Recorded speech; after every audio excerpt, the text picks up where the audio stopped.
Welcome back to the Boneyard Podcast, everybody. This is your host, Jared Shafit, along with my good friend, Artemis Brower. We're coming to you this week with episode 195. 195, Artie. I like the lights back there, man. It looks nice. Doing a little something. You got to stage it. It's about the aesthetic. Right? Yeah, I have no aesthetic. Is that what the kids are calling Riz? What is that? Don't ask me. I honestly, and I've heard that a million times, and I haven't Urban Dictionary Riz. I don't know what it is. My wife Savannah asked me earlier this week, like, what is Riz? And I said, I don't know. I said, you get to a certain age in life when you really stop caring about slang. Like you just like genuinely just don't give. I think it means like our swagger. Just don't give a shit about slang. Just I don't care. I don't care what they're saying. I don't care what they're using. If there's any Gen A's in the chat, go ahead, Josh. This is Riz. All Riz is can you bag? I mean, are you able to seal the deal? Are you able to get the ladies? Do you have the Riz? You have the Riz. Do you have juice? You remember juice? You got the juice. You got the sauce. I like juice and sauce much better than Riz.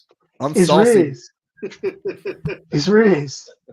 Sauced up, baby. Love it. I had no idea. Kind of like swagger.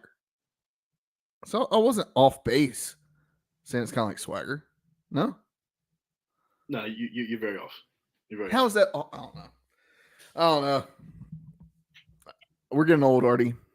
That's okay. That is okay. We're in our late 20s. I don't have an old face though. I'll tell you that. You're just lucky. You're just lucky you don't have the LeBron hairline to go with the LeBron beard. We got another 20 years before that. God willing, we got another 20 years before that happened. All right, Artie. 195. But everything's good with you. Just before we get into it, I feel like we have solid, man. I'm in office this week, so I literally just stepped in the door like 15 minutes ago. We were FaceTiming as you were walking in the door. So yeah. But no, everything's good, man. Everything's good. We're end of the week. So that's the good part. Good. Yeah, I'm actually I'm off. I was off today, and I'm off tomorrow. Nice. And I'm off Friday. And look, there was really no rhyme or reason for the today and tomorrow. Other than I had to take care of my kid this afternoon, but tomorrow's her birthday, and then Friday I was just like, hey, who knows? I just need a Jared day. You know, some of the most beautiful PTO days are days that are just random. There's just literally nothing going on. You're not going on vacation. You just take a random PTO day because you need one. I think your boy's gonna have a new vehicle on Friday to play around with. So gonna go buy a truck tomorrow. Love it. So all right, Artie, number 95. You got one? I do have a 95. It's a little unorthodox this week. It's coming straight off the dome. Just because I don't have a player. Now, I mean, obviously, there's a chalk player that I can name who I think is the greatest 95 of all time. That's one Richard Dent, played for the Chicago Bears. But Bears. But my 95 for the week is the year 1995, the greatest year of the 90s, the year that Jared and I were born in. Amen. The year, I'm sure some other pop culture stuff happened in 95. I can't remember off the top of my head. Braves won the World Series. Braves won the World Series in 95. That is correct. But shout out to the 1995. That's literally my 95 for the week. My birth year. Again, the best year of the 90s. So shout out 95. I almost went that route, Artie. I felt like it would have been too easy knowing that you and I were both born in 1995. Crazy to believe that was 29 years ago. 1995. Josh, what year were you born? Oh, he's eating. 97. 97. Okay. 97. I was fully expecting him to say something in the 20s and wasn't entirely sure. I was like, I don't know. I was expecting Josh to be a 20s baby, but yeah, I 95. Mine is it's NHL. Look, everybody knows I'm an NHL lover, hockey lover. This is a guy that I've always wished would play for the Hurricanes. Had some controversy early in his career, like didn't agree with things that his team was doing.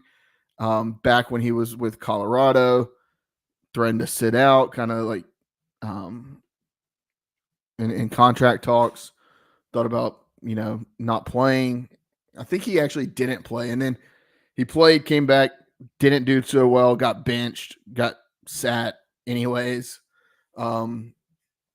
So yeah, that's mine is Matt Duchene. Guy has had a great career. I've heard the name of Matt Duchene. 178 goals, 250 assists, 586 games. But he's been playing for going on 15 years now, 15 years now. And he's always kind of been a guy that's had his moments, and he'll pop off for a year, and then kind of nobody thinks about him in being an elite scorer. And he's not the same Matt Duchene that he was back, 10 years ago, but he's still going to, really his best season was in 2021, 2022, when he played for Nashville, when he had 86 points. So he went 43 and 43. So perfect record, perfect win-loss with goals and assists. 43 goals, 43 assists, 86 points in 78 games. And that was his best year. He's consistently in the 50s, 60s, but just kind of your perennial, like, decent number 2 second line center that any team would love to have. So that's mine, Matt Duchene. Josh, did you have one, or was Richard Dent yours also? I didn't really have one. I think Chris Jones might be my current favorite 95 with Kansas City. That's a good one. Excellent. But yeah, I like the year one, Artie. Like I said, I almost went that. Oh, baby. I like that. I like that. We'll use that one. That'll be the year that we use. All right. The Boneyard Podcast, proud to be members of the College Huddle. Not technically a network, but it's a group of podcasts that are working together, making content. We're going to start doing a little bit more as we start to get more into the summer, kind of the dog days of summer, and then start ramping up for football, of course, right? So be on the lookout. Lots of great content. There's a ton of American Conference podcast in there. We're looking at you, friends of the podcast, Golden Hurricast. So yeah, stay tuned. Lots of great content coming your way with that. But Artie, let's just dive into it. We're in that time of year, and I think I say it every year. Once we get to May, look, it's really just baseball, man. It's exam week. There's not much going on. Spring ball's ended. The draft's over. Mm-hmm. It's just not much going on, right? Like it's you got to be a real ECU sicko. It's not hard to be an ECU sicko when baseball's a top 5 team in the country. That part, but it is. You got to love ECU to still be paying attention to everything else that's going on around the university. Exam week. I believe graduation is this weekend, maybe next. I remember I graduated on Cinco de Mayo. So, nice. All right. We'll talk a little bit more about baseball here in a little bit, because that's really all we have to talk about. But real quick, wanted to highlight some of the undrafted free agents out of ECU. Pretty decent haul out of ECU, right? We all knew Julius Wood would find his way somewhere. I was really hoping somebody would draft him in a late round. I think that he compares nicely with like a Jaquan McMillan. I mean, he's got a little more size, but I think that somebody should have taken a flyer on him in the late rounds, right? Especially in a draft that wasn't really defense heavy. I thought that maybe there was somebody that would take a flyer on him, 6th or 7th round. Ends up going undrafted, signs a free agent deal with the Cowboys. Your thoughts on this pickup? Yeah, I mean, he was the one that we thought if there was somebody going to be drafted late, it was him. Disappointed that he didn't, but hey, look, this is kind of what we probably thought was going to happen anyway. Cowboys, for all intents and purposes, as much as you want to talk shit about the Cowboys, it's a pretty solid franchise. They're pretty solidly ran. It's a pretty solid franchise. They got good pieces. They got good coaches, ownership. Jerry is Jerry. But I think he's landed in a pretty decent spot for him to go out and actually make some noise, kind of prove himself on a pretty good defense already. It's not like the Cowboys defense is trash, right? That's a pretty good defense, but he's got an opportunity to go out and make a name of himself. Like I said, he was the one that reminds me the most of like a Jaquan McMillan type. It may take a year or two to actually get his footing, get his feet wet, get some solid ground, learn how to be a pro. But once he does learn how to be a pro, because he's got the skill, he's got the talent, he could take off like a rocket. So I'm happy for Julius Wood and a pretty good situation being in Dallas. Yeah, and then the other defensive player that goes undrafted, Jeremy Lewis, kind of the captain of the defense in a lot of ways. Yeah. Last year or the last couple of years, as we talked about last week, excuse me, started out as an offensive athlete, right? Yeah. Transitioned after a year in the program to defense, becomes a linebacker, becomes a pretty good linebacker at that, and really kind of helps transform ECU's defense from what it was under Blake Harrell into what it is now, right? And being a top 30 defense in the country. Yeah. Your thoughts on him joining the Jets? Yeah, I mean, much like Julius Wood, I think this is another pretty good situation from a defensive perspective, right? I mean, you're looking at the Jets, who are one of the better defenses in the NFL. You've got a defensive-minded head coach. The only problem that I have is that I just hope he doesn't get lost in translation, right? I hope because they've already got some pieces established there, right? So I just hope he can come in, hit the ground running, really try to prove himself immediately. But it's a good situation. It's a defensive-minded team. It's a top 10 defense in the NFL. I'm happy for Jeremy, but he's gonna have to really, really like ramp it up from day one. Right? It's really no days off. Really, right now, right? As soon as he got the call, as soon as he got knew that he was going to be going up to New York.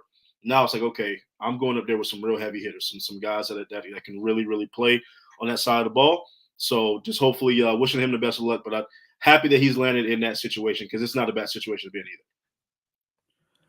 Yeah, for sure. All right. Next, Artie, this one was kind of a surprise to me. Yeah, I agree. Yeah, the next name's surprise. Jarrett Garner, the transfer from Duke, ends up going undrafted to the Chiefs. I mean, didn't really play this year. I think if I remember correctly, only played in the Michigan game. Yeah, at least that's the only one where he had stats from. And at that, he had 4 receptions and 22 yards in that game, and then didn't hear from him. I don't know if it was an injury thing. But yeah, Jarrett Garner goes to the Chiefs. So, hey, he must have had some really good tape from when he was at Duke, and also must have really showed out at the pro day. Yeah, I mean, I was gonna. This one is really shocking to me just because of what you said. I mean, we didn't see much of Jarrett Garner at all this year, so it's not like we have much tape on the kid from his ECU playing days. But you're right. If Kansas City's taking a flyer on him, they must know something that we don't. I mean, they're back-to-back defending world champions, and if anybody can turn Jarrett Garner into somewhat of a decent guy, it's going to be Kansas City. It's going to be Andy Reid. It's going to be Patrick Mahomes. So. But this one was shocking. Yeah, and then lastly, the transfer out of Georgia, Jalen Johnson. goes to the Chargers. I figured he'd go somewhere. I figured he would land somewhere. Not really. I never really thought maybe the Chargers, but could be a good destination for him. Yeah, I agree, and I'm all in on their coach. You know, I'm a Harbaugh guy, so like Jalen Johnson's in an excellent situation. You know, Artie, before like, and you know this, I was never really I didn't grow up an NFL fan. Like I grew up a hockey and baseball fan. I didn't play football growing up, but when I started getting into football, before I really even got into the Falcons, my first team, believe it or not, was the San Diego Chargers. Yeah. Love those powder blues, man. Powder blues, man. The powder blues. LaDainian Tomlinson, Antonio Gates, Phillip Rivers. That was a likable squad. Like they were very likable. Very, very likable. Yeah, and that's why, as much as I hate on NC State, I don't hate Phillip Rivers just because he was the quarterback I liked growing up. Before I became a Matt Ryan fan. Who, shout out Matt Ryan, most underrated quarterback of our generation. Look at the stats, Artie. He's not underrated, bro. He's gonna get into the Falcons Hall of Fame. He should be in the. They let anybody in the NFL Hall of Fame. He should be an NFL Hall of Famer. He's not getting to the NFL Hall. All right, he'll get there. You are the very same person that talks about the Hall should be reserved for like legitimate. Yeah, that's what I'm saying. He's gonna get it. And you have been on record as saying the Hall lets in too many people. I do say that, and if the Hall lets in too many people, but doesn't let in Matt freaking Ryan, Matty Ice. He's not a Hall of Famer. If his teams had a defense ever, he probably would have won multiple Super Bowls. He'll go down as one of the greatest quarterbacks to never get into the Hall of Fame. I'll give you that, but he's not a Hall of Famer. I don't know, man. I don't know. I think Matt Ryan's a Hall of Famer. Maybe not first ballot, but I think he's a Hall of Famer. Falcons Hall of Famer for sure. Oh yeah, first ballot Atlanta Falcons Hall of Fame. Matt Ryan is the greatest quarterback in franchise history. Go ahead and put the name in the Ring of Honor, have it in the stadium, all that. But Matt Ryan is the greatest quarterback in franchise history. I'll say that. And then Chance Scott saying Matt Ryan's not a Hall of Famer. Chance, are you? I mean, okay. Matt Ryan's I guess a better pure quarterback than Michael Vick, but you gotta give Michael Vick some credit now. That you just said that with too much confidence, like Atlanta didn't have Michael Vick. No, Matt Ryan is the best quarterback in franchise history. I don't know if Vic if Vic don't have the dog allegations. I don't know. That could be a different story. Now, yeah, I mean, if he didn't have all the dog stuff and his career continues, then sure. But he didn't. His career kind of ended, right? So that's he had a good couple years in Philly. Well, yeah, but I'm saying pure Atlanta play. I would put my money on Matt Ryan. I feel like Josh is going to say something. Josh. I was going to say something, but then Jared literally just wrapped it up. When he said pure Atlanta play, my input was canceled because I was going to say technically the best quarterback to ever play for the Falcons franchise is Brett Favre. Yeah. Right. Like that's what I was going to say. But okay. Like when I think of Atlanta quarterback, like I don't think Brett Favre. No, because Brett Favre, he's a Green Bay Packer. Yes, he played for Atlanta, but the two I think about are Mike Vick and Matt Ryan. And at the end of the day, I think that Matt Ryan had a better career. As a Falcon, yes, I give you that. Matt Ryan probably does take it. He probably just edges out Michael Vick. But you said that way too confident, like y'all. No. I'm not the only one that says that. If you're on Falcons Twitter, pretty much all of Falcons Twitter says the same thing. Falcons fans believe Matt Ryan is is the best quarterback in franchise history. And the thing is people loved to hate on Matt Ryan. He was never put in a good situation. Right? He had Julio Jones. I've said it. You look at the stats, like his stats of like touchdowns to wide receivers not named Julio Jones. It's still pretty good, right? I mean, he should have at least one ring. He should. And I see the 28-3 comment. That's on Kyle Shanahan. That was play calling. Yeah. That's purely on Kyle Shanahan. That was play calling.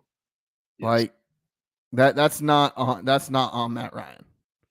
That reminds me of you could say that the game back in 2014, the ECU UCF game, the Hail Mary. Would you say that was on Shane Carden? No. Granted, ECU was down and then came back and then blew it in the last 3 minutes, right? But that was on play calling. That was playing too conservatively and trying to run the clock. And you can't do that against a Bill Belichick coach team with Tom Brady and all the other studs in New England at the time, right? You can't do that.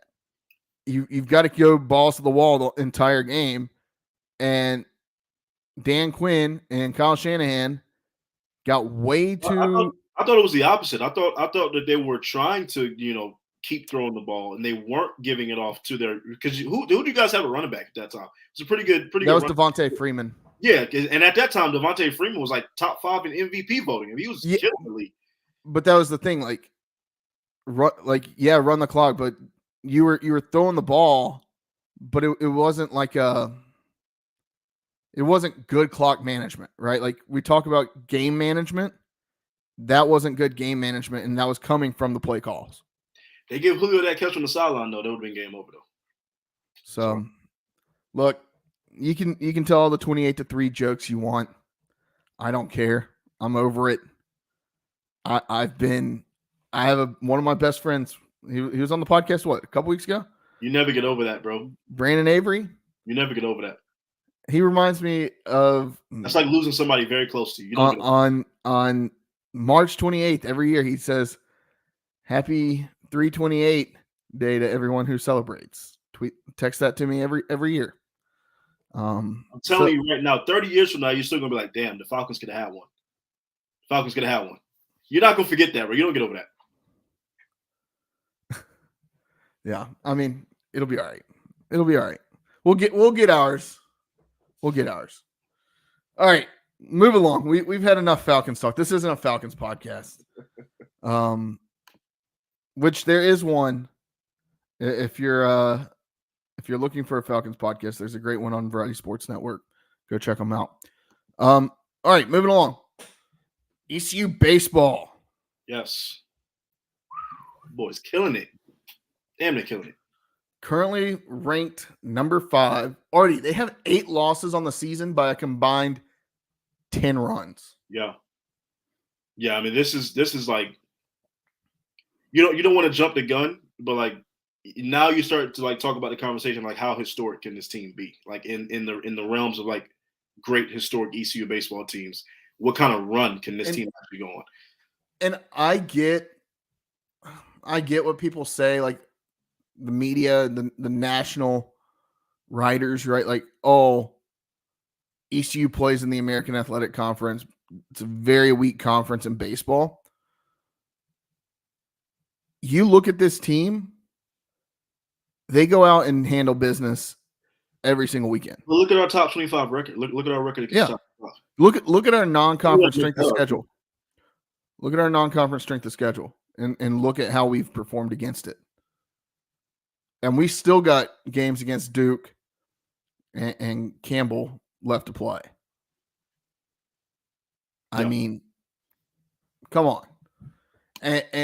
But to use the American Athletic Conference as, oh, well, I don't think that they should be a top 8 seed nationally, and the American hurting our RPI, which I could save this for a walk to playing. I'm just going to say right now, people that believe that the RPI should be the sole source of truth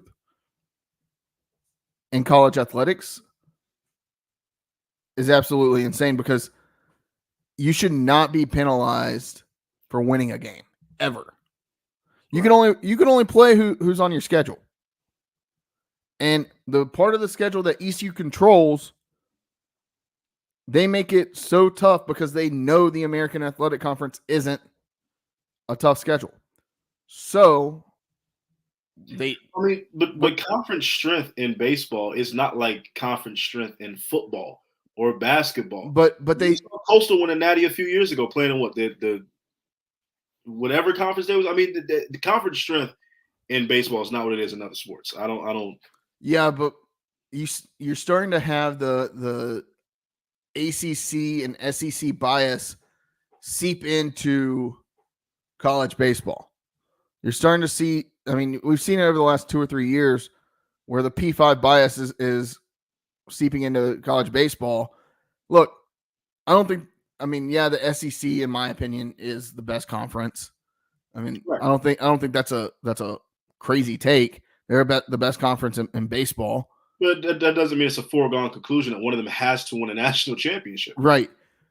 But they're probably going to give an SEC team who finished 4th in the conference one of those top 8 seeds before they'll give somebody else. And I think that's bullshit, because they'll go off of RPI. ECU sits at number 7 in RPI as of last night. Okay? So right now we're okay. But you go into Memphis and every game you win hurts you. There's no margin of error in the American Athletic Conference.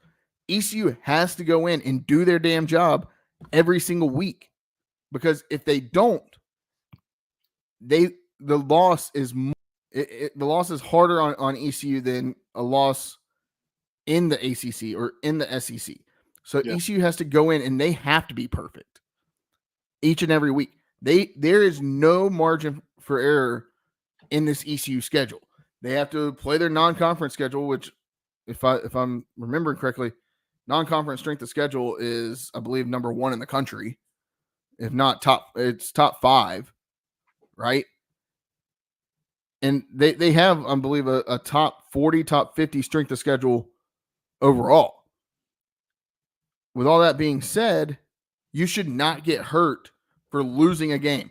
I understand RPI points not being as much in the American, but there should be no reason for there to be negative points for winning. Agreed. No reason. And for us to use this as our source of truth and our main metric for gauging how teams are doing on the year, to decide, okay, this is going to be a top 8 seed, it's bullshit. I mean, ECU has one of the best resumes in the country right now, but they have no room to slip up the rest of the way. I mean, I don't necessarily think that you have to go undefeated over the next, 2 weeks, 3 weeks? But you damn near need to. Because if you don't, you're going to drop, and you're gonna drop out of that top 8. And I think that it would be a disservice to not give Greenville and East Carolina University an opportunity to host another super regional. Of course, you got to take care of business in the regional, but it would be a disservice. And I think that this resume is better than the resume we had 2 years ago when we hosted the super. But for some reason, I have some weird feeling that the selection committee is going to do some shady shit and find a way to put us at 9. I mean, no, I have no doubt. I think ECU is going to take care of the business. I think ECU is going to be a top 8 seed nationally. I think we are going to have that regional. I'm just worried about getting shafted in the regional itself, like getting teams that are uber good, uber great in that Greenville regional, and in that first round before the super regional. So that's what I'm worried about the committee doing. Is it's just saying, okay, we're gonna give you a regional, but we're gonna throw this team, and this team in there to kind of just try to get y'all out quickly. I saw somebody throw NC State, LSU, and USC Upstate.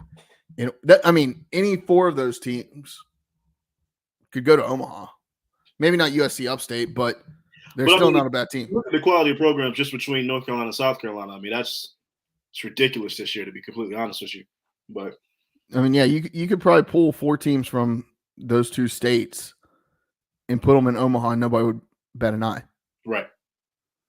Probably more. You could probably easily put ECU, Clemson, Carolina, and Duke, and then possibly NC State, and have basically a whole North Carolina, South Carolina College World Series. That's a third of it. Wouldn't that be fun? God, my heart rate, especially coming off of the NHL playoffs, I would need a new heart. If you had just all these teams from the Carolinas, and I think we should. I think we should start an invitational for the top 8 teams in the Carolinas. Right? I'm thinking Clemson, South Carolina, ECU, Duke, NC State, Wake. Mm-hmm. Can't forget about Wake. I was about to say, forgetting all about Wake. They in there too. Then you have Campbell. You have UNCW. Charlotte to a much lesser extent, but hey, come on. Yeah, that would talk about fun and talk about an RPI boost. Let's get it figured out. Boneyard Podcast out here coming up with ideas. I'm not going to take credit for it. I've seen that idea thrown out there by others, but okay, maybe we'll sponsor it. The Boneyard Podcast Invitational. Facts. So sounds like a charity golf tournament. Oh yeah, and don't forget Coastal. So all right, let's talk about this series against Memphis last weekend. What series? Wasn't much of a series. ECU puts up 14 in games 1 and 2. Nearly has their third no-hitter of the season. Trey Savage coming very close to a second. Goes 6 2/3 in a run rule game. Just couldn't get that last out. Overall, hey, you took care of business. We said last week, the title of last week's episode, if you go back, was do your job. Do your job. Boy, did they do their job. And I think that's the motto from the Boneyard Podcast to ECU fans and to the team the rest of the way. Just do your job. Don't worry about the national media. As Cliff Godwin says, don't eat the rat poison. Just do your job. Go out, handle business. Some scares. Jake Hunter left the game on Sunday. Shinkman also, I believe, left the game with a injury. So some scares going on, but no word as of yet, at least not since I've seen. Sorry. On that, but we saw, hey, Root got a weekend off. Don't be surprised when there's a Friday night that Trey Savage doesn't pitch and Cliff Godwin tries to get him a weekend off, right? Yeah. I would not be surprised to see that over the next couple weeks. Going into, I guess we're about 3 weeks away from the conference tournament. So going into that. So don't be surprised when that happens. Okay. He's going to do it. He did it last year. Did it with Zach Root last weekend. I wouldn't be surprised to see it again before the season. Savage, he's pitched a lot of innings. He's pitched a lot of innings, been a damn good pitcher all season long. But you're going to need him to be fresh going into the conference tournament and then going into regionals and hopefully super regionals to get over the hump and kick down that damn door to go storm Omaha. Omaha, once it happens, that bar in Omaha better be ready because ECU is going to set a record for Jello shots. We have to. When ECU finally those Jello shots, Omaha, man. Like, I'm expecting thousands. We got to. All right. No midweek games this week. Do want to call out Riley Johnson. He's reached base safely in 41 straight games. That's absolutely insane. You know how hard it is to like be that consistent? 41 straight? To reach base? Yeah. And his current hit, he's had a hit in the last 16. It's insane. And then also want to give a shout out. Carter Cunningham and Trey Savage named the player of the week and pitcher of the week for the American Athletic Conference. And why not? I mean, Cunningham went 9 for 16 with 9 runs scored, 3 doubles, 3 home runs, and 10 RBI. As ECU went 4-0 with a win over in-state rival NC State, top 25 team. And then, yeah, already talked about Savage, his near no-hitter on Friday night. So, yeah, I mean, these two guys are going to be the player of the year and the pitcher of the year in the American, and there should be no conversation around anybody else. Up next, Artie, we got some home cooking coming up. Get out to Clark LeClaire this weekend, and then also Tuesday and Wednesday of next week. Next Tuesday's a big one. Tuesday's a big one. You can't look ahead. You got USF. You got USF coming to town, but next Tuesday's a big one. So home against USF this weekend. Tuesday night, number 8, Duke, the Dukies, the Blue Devils will come into Clark LeClaire. Battle of a top 10 battle, depending on what happens this weekend. And then on the 8th, one of the games rescheduled against VCU as they come down to Greenville. So 5 straight home games. Just take care of business. Do your damn job. Anything else on baseball, Artie? Nah, man. I think we stated everything the way we needed to. Do your damn job. Stating that again. But take care of USF this weekend coming up so that we can gear up for the big one on Tuesday. Then obviously the other one that we have against VCU on Wednesday. But do your job. All right, softball. East Coast weekend too. What's that? Oh yeah. Yeah. I mean, 2 sweeps over Memphis. Not bad. Poor Memphis. Do you see Paul Feinbaum saying that Memphis was a better fit for the ACC than SMU? I mean, they're kind of the same to me, to be honest with you. Memphis and SMU are kind of the same programs, same schools to me. I don't necessarily disagree with that take. I don't think either of them should be in the ACC, but hey. Agreed. But I don't necessarily agree with the take that SMU is like, that much more of an ACC school than Memphis. Right. Just want to throw that out there. Yeah. All right. Softball 4-0. Swept Memphis, just like baseball. They flew back together. And now ECU is just 6 games back from first. They're not going to get to first. This is the last weekend of the season. Shout out to our producer Josh for putting these scenarios together. Yeah. For the conference tournament in softball. There's a lot going on here. And before we jumped on, I was talking to Josh. I was like, you got to be a real maniac to do this, to like sit down and do the math and figure it out. That's why we got one of the best in the business, y'all. Facts. Knowledgeable, Knowledgeable does a damn good job. Josh, shout out to you.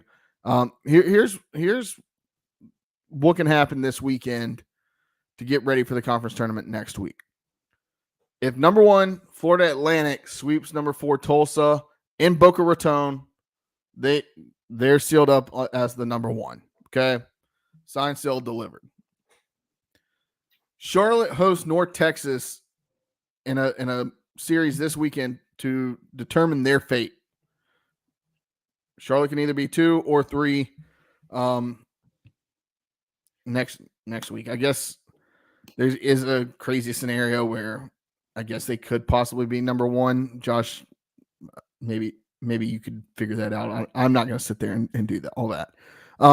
But right now, East Carolina sits at number 6 in the conference. They play number 7 UAB this weekend. If they sweep number 7 UAB, the Pirates could end up as high as number 4 in the conference. But this is all that has to happen. Wichita State needs to lose a game to last place Memphis. Memphis has all of 6 wins on the season. And number 4 Tulsa has to be swept by Florida Atlantic because ECU owns the tiebreaker with Wichita State after a sweep earlier in the season. So I sat here and I looked at it and I was like, man, this is hurting my mind. I was wrong. ECU got swept by Wichita State, so we can go up to 5. We can go. Okay. Sorry, I was wrong. I just not reading that again. Yes. So still. That's still. So ECU could be what, 6, 7, or 5? We can be 6. We can be 5th. But if we get swept, we can go all the way down to 2nd or 3rd to last. If South Florida is able to pull off, depending on what South Florida and UAB do, we can slip all the way down to right above UTSA, who's only got 14 wins on the season. That's crazy. Yeah. That is crazy. So we're 20 games over 500 overall record, but could still be that low in the conference standings. That's crazy. Yeah. I just win. Just win, baby. There was a coach. I mean, we all know Al Davis, just win, but legendary softball coach in my neck of the woods. Mm-hmm. Mike Lambros. I mean, National Softball Hall of Fame. Coached North Davidson High School coached my mom, and then he won a national championship when I was in school. Nice. So that kind of tells you how long he was there. He said, "Yeah, baby, just win."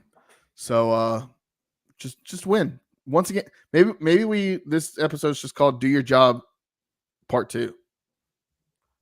I don't know. Just do your damn job. Carry the lunch pail.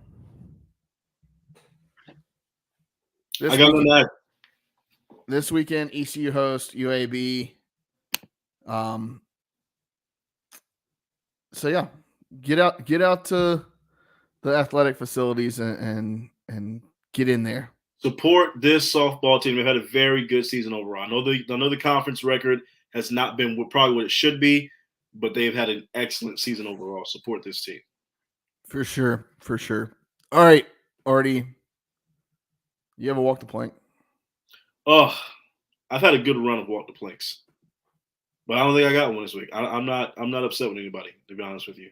I got a couple. Go ahead. Take the floor. Floor is yours. All right. First up, let's see. Where do I want to go with this? First up, I already said the RPI one, but the fact that number 7 in the country, East Carolina University, wasn't on TV or wasn't able to be streamed on Saturday because Memphis is such a childish piece of crap university.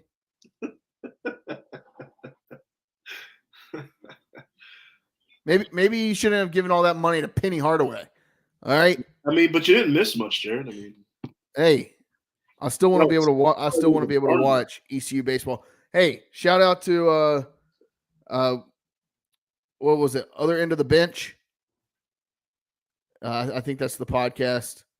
It's college baseball podcast. One of their guys live streamed the game. He decided not to go see, I believe, Alabama, Mississippi State, and went to ECU Memphis just to live stream for the ECU fans. And when I 4,000 people watching. That's an honorary pirate. All right. Much respect. Yeah. I mean, he's a friend of the podcast. We've never had him on. We've never talked to him, but he's a friend of the podcast. I know he follows us, but he's a friend of the podcast. That is a friend of the podcast, one that did a service for Pirate Nation. So shout out to them. All right. I said the RPI one. Number 2, it seems like every year the hockey media starts some kind of bullshit narrative around the Hurricanes every single year. Every single year, and it's every year at the same time, right as the first round's ending, starts a bunch of drama. That's what's happening again. Starting the drama about Rod Brindamore. They're saying, oh, he's going to go to Seattle because Ron Francis is the general manager. Ron Francis, Whalers and Hurricanes legend. Okay? There's a reason he's one of the 3 numbers in the rafters, right? Ron Francis is the general manager of the Seattle Kraken. Just fired their coach, Dave Hackstall. Oh, they need a new coach. Well, guess what? There's a guy that played with Ron Francis and coached under Ron Francis and has been in the same organization as Ron Francis for years. Ron Francis used to be the general manager of the Carolina Hurricanes. He was fired 7 years ago. Whenever Tom Dundon came in, that I believe that's around the time that Ron Francis was relieved of his duties. Anyways, Ron Francis and Rod Brindamore do not see eye to eye. Okay? They do not get along. They're cordial, but they don't get along. So for the fact that Kevin Weeks, a former teammate of Rod Brindamore and Ron Francis, is one of the ones peddling this narrative that, hey, Rod Brindamore is not going to be in Carolina, sit the fuck down. Stop. There's no the Carolina Hurricanes are the first team since the Detroit Red Wings, who went from 1995 to 2000, I believe, the first team in the NHL to win at least one series in the playoffs 6 straight years. Only team since the 95 to 2000 Red Wings to do it. But are they winning the cup? That's what we want to know. That's what I'm saying. The Hurricanes are betting favorites to win the Stanley Cup right now. Granted, yeah. Whoever wins this round 2 matchup between the Rangers and the Carolina Hurricanes, I believe wins the Stanley Cup. But stop the narrative. They keep saying, oh, the Hurricanes owner's cheap. He spent to the salary cap the last 5 years. Sit down. Stop with that narrative. The Hurricanes are cheap. No, they're not. They pay their players. Rod Brindamore is using as a negotiating chip, saying, you need to sign or get contracts for all my staff and all my trainers before I sign. That's what he did last time. He's doing it again. They're going to get to a contract. But do not have this narrative and start this drama right before you go into the biggest series in the franchise in the last 20 years. I mean, I would say this is almost as big as the 2006 Cup run. This series is going to be telling. That's going to be nice, though, man. Rangers Canes is going to be a good one. I'm going to tune in for that one. These are not the number 1 and number 3 team in the NHL this year. And it's been a close season series. So it's just ironic, Artie, that this storyline is coming out, going into this series. Yeah. That's what, walk the plank number 2 or 3. Lastly, my last one. my last one, and this one has nothing to do with sports, Artie. This is a story about me. This is the one you put in the group chat. Okay, I'm curious about this one. Artie, so Monday morning, I was driving my daughter to my mother-in-law's who watches her every morning. I was driving my daughter to her, and usually I stop at Starbucks. I get my coffee. I get a treat. I treat myself, right? All right. I get a coffee and a donut. Hey, big boys got to eat. You get a treat, Jared. I get a treat. It's a little Monday morning pick me up. I come out of the drive-through, and this guy backs out of a parking spot, and he's backing up for 5-10 feet, and I'm honking my horn. Dude does not stop. Just backs right into me. Shatters my headlight. And I'm like, are you kidding me? Dude, of course the dude's driving a 2000 Pontiac Firebird. He just backed right into you? Backed right into me. Oh, goodness. I get out of my car. He gets out of his car. I'm looking around because I saw the glass shatter. And I'm like, yeah, can I just get your insurance? Like, I don't need to call the cops. We can handle this. He says, oh, I'm not insured. Oh. Dude doesn't have insurance. I was like, well, do you at least have your license so I can like get that information and get your phone number? I don't have a license. All this. The car hadn't been insured since 2018, Artie. Oh.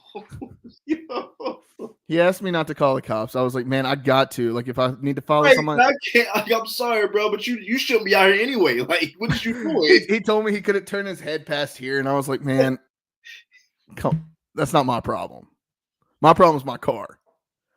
And he goes, no insurance, and you didn't have the wherewithal to see. Like, come on, bro. Or like, here, I got to like. You shouldn't have been out here. So I called the cops. Cops show up, and I got to give the guy credit. Like, he could have run, he could have left. I had a picture of his license plate. He could have left. He could have left. I'm thinking, like, I felt bad because I was like, I really don't want anything. The guy seemed nice enough. I didn't want anything bad to happen to him. Mm-hmm. But the cops show up. I waited 2 hours in the Starbucks parking lot just so I could get a police report. My man was trying to get himself a treat. Oh. In case I needed to file it on my insurance. Cops show up. There's 2 officers in the car. The guy gets out. He's the driver. And he talks to me first. And I explain to him what happened. And I show him my car. And then he goes and talks to the other gentleman. And then the lady cop that was in the passenger seat, like, she gets out. And I'm like, oh, she's going to come talk to me and, like, get the lowdown on what's going on. She's running the stuff. She's on her computer. I'm like, all right, she's going to help, right? Like, she gets out, like, nods her head at me, walks around the car and goes into Starbucks, comes out with one of those Trenta coffees, iced coffees, and says, have a good day. The officer gives me the police report, and then they just leave. I asked the guy, I said, did you get a ticket or anything? And he was like, nope. They didn't even ticket the guy. What? What are we doing? How do you, Jared? I mean, I'm sorry, I'm laughing because this is like I would have been. I'm telling you, I'd have been fucking pissed. Wow. I don't know. I do want to say, like, the guy, I ended up not filing it on my insurance, and this was afterwards. I got a quote, and it didn't make sense to file it. And I called the guy. Like, I had his number. I called him. I said, hey, man, I know you offered me cash earlier.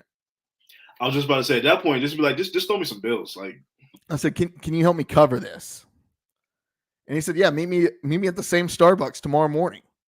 And the guy covered it. So shout out to him for being a good Samaritan.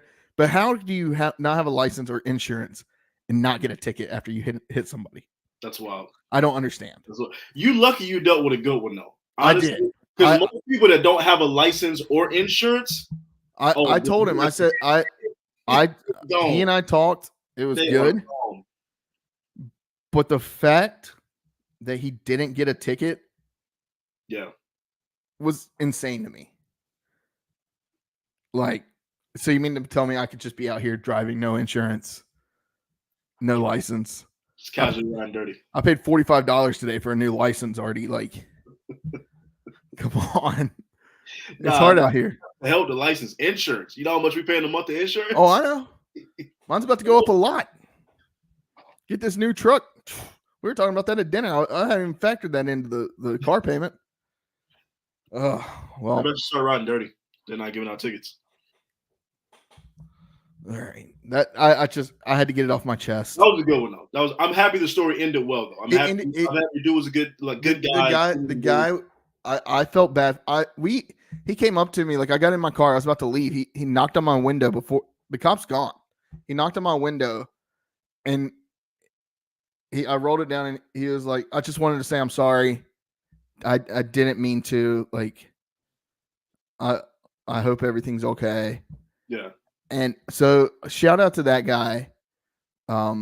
He paid for half of it. He said he'd pay me the rest next week. I at this point I don't really care. Like, it doesn't matter. But the fact that it restored my faith in humanity just a little bit.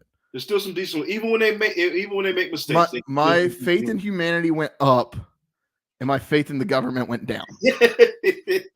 Funny how that works. Faith in the government go down every day, but that's a topic for another discussion. We're not a political podcast here. All right, Artie, I don't got anything else. Let's get the hell out of here. Before we do that, real quick, Boneyard Podcast, proud to be members of the Variety Sports Network. Check them out.